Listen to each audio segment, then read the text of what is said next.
Shalom teman-teman, bukankah saat ini kita sedang dilanda dengan kebingungan, ketakutan, kekhawatiran, baik itu virus, masa depan, dan tentunya stres itu menjadi satu kata-kata yang menjadi di dalam benak kita menjadi sesuatu berhala atau yang menakutkan. Nah, bagaimana caranya kita bisa lepas dari stres dan hidup bahagia? Yang pertama, mari kita mulai datang kepada Tuhan.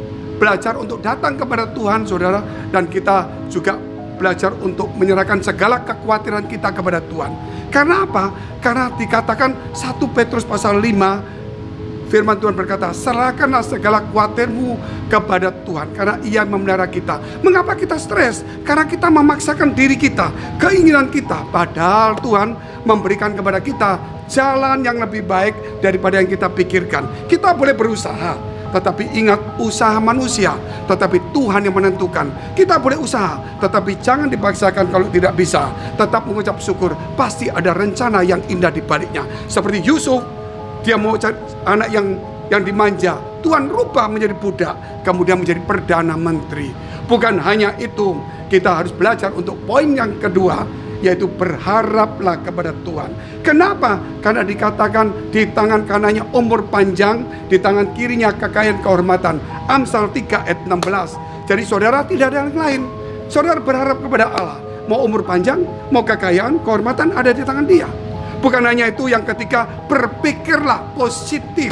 Sebab apa? Sebab manusia disebut apa dari pikirannya dia. Kalau dia berpikir begini, itulah dia. Kalau dia berpikir begini, inilah dia. Kalau saudara berpikir buruk, buruklah kamu. Kalau kamu berpikir positif, engkaulah itu. Oleh karena itu, firman Tuhan berkata, ketika Daud memikirkan sesuatu yang buruk, maka Daud berkata, apa yang kupikirkan, yang kutakutkan, itu yang terjadi. Jangan seperti itu. Dan yang keempat, saudara, mari kita belajar untuk mulai melakukan apa yang Tuhan mau. Dan yang keempat adalah memilah-milah persoalan. Contohnya persoalan, kalau kita kena masalah, saudara, atau kalau kita sedang bekerja, jangan kita terus berdoa nggak kerja.